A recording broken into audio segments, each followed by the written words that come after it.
नमस्कार, आपलं स्वागत आहे आयकॉन स्टील प्रस्तुत बिल्ड आयकॉन या उपक्रमामध्ये. आज आम्ही आलो तुळजापूरमध्ये आणि माझ्यासोबत आहेत young engineer Prithviraj Ingale sir, ज्यांनी नुकतीच या क्षेत्रात काम करायला सुरुवात केली आहे. रेसिडेन्शियल मध्ये त्यांनी सुरुवात केली आहे काम करायला. आता ते मास्टर सुद्धा करतात, त्यामुळे एका अर्थानं हा एक वेगळा प्रवास सुरू झालेला आहे. पण आजपर्यंत त्यांचा शैक्षणिक प्रवास कसा होता, त्यांचे आजवरचे या कन्स्ट्रक्शन इंडस्ट्री मधले अनुभव कसे आहेत आणि सगळ्यात महत्त्वाचं म्हणजे भविष्यात त्यांची वाटचाल कशी असणार आहे, या सगळ्याबद्दल आपण बिल्ड आयकॉन या प्लॅटफॉर्मवर त्यांच्याशी गप्पा मारणार आहोत. सो आपण गप्पांना सुरुवात करूया.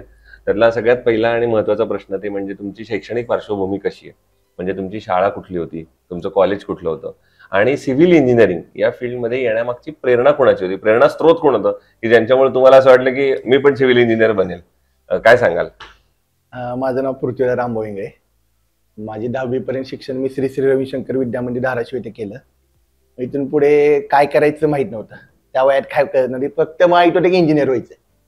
मग तिथून पुढे डिप्लोमाला ऍडमिशन घेतलं सोलापूरला, गव्हर्नमेंट पॉलिटेक्निक सोलापूर येथे डिप्लोमा कम्प्लीट केला. डिप्लोमा कम्प्लीट झाल्यावर मला आई वडिलांपासून लांब राहायचंच नव्हतं, म्हणून मी तुळजापूरला ऍडमिशन घेतलं.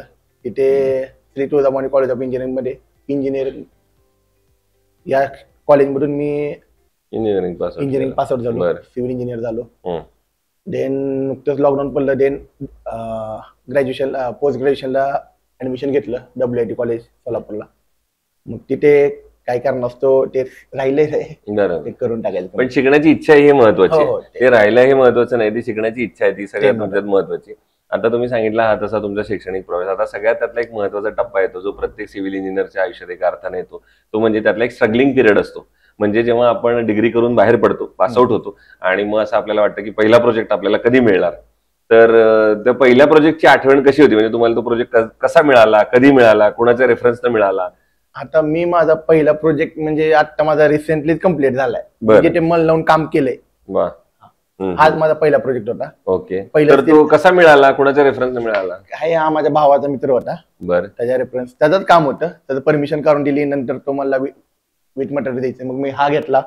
तिथून पुढे प्रवास सुरुवात झाली. आता तो प्रोजेक्टही कम्प्लीट झालाय, तर असं थोडंसं बर्डन प्रेशर वगैरे काय आलेलं का, वाटत कसं जमेल, काय होईल? तसं वाटत होतच, पण आता सध्या तो संपत आलाय. पण अजून जोपर्यंत वास्तुशांती होत नाही तोपर्यंत असं वाटत राहील. बरोबर, पण पहिलाच हा प्रोजेक्ट असतो त्यामुळे तसं वाटणं स्वाभाविक आहे. असो, आता आपण काही तांत्रिक मुद्द्यांवर येऊया. त्यातला पहिला प्रश्न असा आहे की आता मगाशी आपण गप्पा मारताना म्हणलं तसं की या भागामध्ये, आपण तुळजापूर किंवा या भागामध्ये अकुशल कामगारांचं प्रमाण फार मोठं आहे आणि अशा अकुशल कामगारांना, अनस्किल्ड लेबर आपण ज्यांना म्हणतो, त्यांना जर एखादी महत्वाची जबाबदारी दिली कन्स्ट्रक्शन करताना तर कदाचित मोठा धोका सुद्धा संभवू शकतो. तर अशा वेळेला तुम्ही जर साईटवर अकुशल कामगार असतील तर ती परिस्थिती कशी हाताळता किंवा कसं हे सगळं हँडल करता? म्हणजे फॉर एक्झाम्पल माझं पहिल्याच कामाला मी असं अकुशल तर बघितलं नाही, खूप चौकशी केली. 10 मिस्त्री लोक बघितले, त्यातून एखादा सिलेक्ट केला. मग यासाठी मी नागेश भाईला विचारलं होतं, त्यांचा घेतला सल्ला. मग त्यांच्याप्रमाणेच मी सध्या अकुशलकडे गेलोच नाही.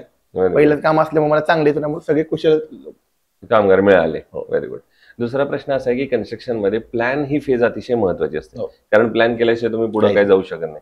तर प्लॅन या स्टेजचं तुमच्या दृष्टीनं महत्व काय आहे आणि तुम्ही कसं काम केलं त्या पहिल्या प्लॅनवर जो तुम्ही आता कम्प्लीट केला त्याच्यावर? मी सिंपल, मी काय करतो, मला जे पाहिजे ती, म्हणजे आता एक समजा प्लॅन आला 30x50, मी त्यामध्ये मला जे पाहिजे ते मी त्यांना इन्क्लूड करून देतो, म्हणजे फॉर वास्तू त्यांच्याप्रमाणे. मग पुन्हा मी हा प्लॅन त्यांना दाखवतो, त्यांना दाखवल्यावर त्यांना जे पाहिजे त्याच्यावर काम करतो. मी माझं एक्स्ट्रा काय द्यायचं प्रयत्न नाही करत. बरोबर.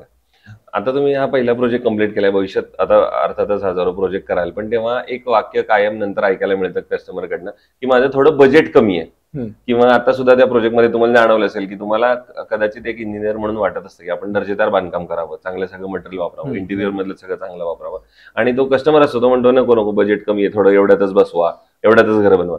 तर अशा वेळेला दर्जा आणि ते बजेट या दोन्हीची सांगड तुम्ही कशी घातली किंवा कशी घालाल भविष्यात? माझं एक काम चालू झालं जून 2024 मध्ये. नंतर 1-2 महिन्यांनी माझं दुसरं काम चालू झालं. मग आणि एक मालक असा आहे की पैसे, त्याचं बजेट 28 लाख होतं, त्यानं आज बजेट 40 लाख देऊन ठेवले.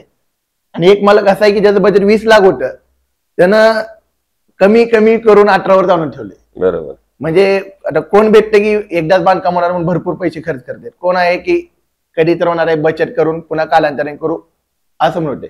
पण दर्जा वगैरे पाहिजे असेल तर थोडं बजेटला वाढवावं लागतं. वाढवावंच लागतं, बरोबर आहे. किंवा प्लॅन करताना तसं प्लॅन करावं लागेल तसं की plan माझं बजेट एवढंच आहे, तर मग मी नाही बजेट कुठे वाढतं? Budget for example tile structure उभा करताना बजेट वाढत नाही, हं. कधीच वाढत नाही. फक्त जेव्हा आपण इंटेरियर मध्ये जातो, फॉर एक्झाम्पल टाईल झाले, डोअर झाले, पुन्हा वॉल मिक्सर झाले, तिथे बजेट वाढते. खरं बजेट तिथे वाढते, तोपर्यंत बजेट नाही वाढत. बरोबर. आता पुढचा प्रश्न थोडा या सगळ्यापेक्षा वेगळा आहे. तो म्हणजे आता तुम्ही मूळचे इथले आहात, तुम्ही लहानाचे मोठे झालाय. जसं तुम्ही तुळजापूरचा एक प्रवास बघितलाय, तसा धाराशिव जिल्ह्याचा एक प्रवास बघितलेला आहे, कसा झालाय. तर एक इंजिनियर म्हणून विचारायचं आहे, आणि आता तुम्ही मास्टर्सही करताय, तर एक इंजिनियर म्हणून जर धाराशिव जिल्ह्याच्या विकासाचं विजन असं जर एक विचारलं, तर तुमच्या डोळ्यासमोर कुठले मुद्दे येतात, ज्या मुद्द्यांवर आता काम झालं पाहिजे पुढच्या 10-15 वर्षात? जर आपल्याला धाराशिवला पुण्या मुंबई सारखं पुढे न्यायचं असेल, तर अशी कुठली क्षेत्र आहेत, अशी कुठली सेगमेंट आहेत की ज्याच्यावर आपण काम करायला पाहिजे, म्हणजे धाराशिवचा पण विकास तेवढा जोरानं पुढच्या येणाऱ्या 10-15 वर्षात होईल? आता आपल्या धाराशिव जिल्ह्यात रोड तर आहेत, बेसिक मुद्दा तर कम्प्लीट आहे, रोड तर आहेत. फक्त राहिला मुद्दा पाणी एक आहे, सगळ्यात अति महत्वाचं पाणीच आहे. आणि देन आपल्या तुळजापूरमध्ये पाणी आहे, रोज 1 दिवसात पाणी आहे, पण धाराशिवला नाही. म्हणजे एक जिल्हा आपला वेगळीकडे आणि तुळजापूर वेगळीकडे. असं आहे. मग आता हा जो पाण्याचा प्रश्न म्हटला तुम्ही, तर मग पाण्याचा प्रश्न तर गंभीर आहेच, अर्थात त्याच्यावर सोल्युशन पण आहे. पण मग ह्या मार्ग नागरिकांनी काढायचा आहे का शासनानं काही प्रयत्न केले पाहिजेत, तर ह्या पाण्याचा प्रश्न येणाऱ्या भविष्याच्या काळात सुटेल? नाही, यात दोघांची पण जबाबदारी तेवढीच आहे, शासनाची पण तेवढीच आहे, आपली पण तेवढीच आहे. बरं. कशा पद्धतीने शासन काय करू शकतं आणि नागरिक काय करू शकतात? शासन, आता शासनाचं किंवा शासन म्हणजे तुम्ही आता जसं म्हटलं तसं शासन कदाचित वेगळे डॅम बांधणे, हा. बंधारे, कालवे असतील, त्याच्या पद्धतीने ते पाणी अडवू नाही, शकतात. शासन एक प्रकारे काहीतरी असं करायला पाहिजे, प्रत्येकाने झाडच लावली पाहिजे. बरं. एक मुद्दा केला पाहिजे ना, आपण पाणी अडवा, पाणी जिरवा, रेन वॉटर हार्वेस्टिंग असे 2-3 प्रकल्प राबवले करू तर शकतो. भरपूर झालं. आणि लोकांनी ते इंडिव्हिज्युअल आपल्या बंगल्यामध्ये करताना करायलाच पाहिजे, हे करायला पाहिजे. बरोबर आहे. दुसरं, जेव्हा कन्स्ट्रक्शन मध्ये स्टील निवडण्याची वेळ येते, तेव्हा तुम्ही त्या स्टीलचे काय पॅरामीटर्स बघता किंवा काय गुणवैशिष्ट्य बघता आणि मग ठरवता की अरे हे स्टील चांगलं आहे, हे आता घेतलं पाहिजे आपण?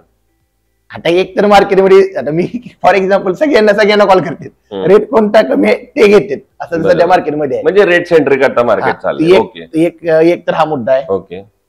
सेकंड, डीलर, सगळ्यात महत्वाचा मुद्दा डीलर आहे. बर. मग दुसरं आहे की आयकॉन स्टील तुम्ही यापूर्वी कधी कुठे वापरले का, कुठल्या मी प्रोजेक्ट? पहिल्या प्रोजेक्टला पहिला माल आयकॉनच घेतला होता. Very good. पूर्ण 2 स्लॅब माझे आयकॉनचे झाले. Very good. मग आयकॉनच्या प्रॉडक्ट बद्दल तुमचा एक्सपिरियन्स कसा आहे आणि त्यांच्या सर्व्हिस बद्दल तुमचा एक्सपिरियन्स कसा आहे? काहीच नाही, ते आयकॉन डीलर आपल्या घरातल्या असल्यानेच आहे, त्यामुळे काय प्रॉब्लेमच नाही. वा, त्यामुळे तुमचं एकदम व्यवस्थित. काहीच नाही.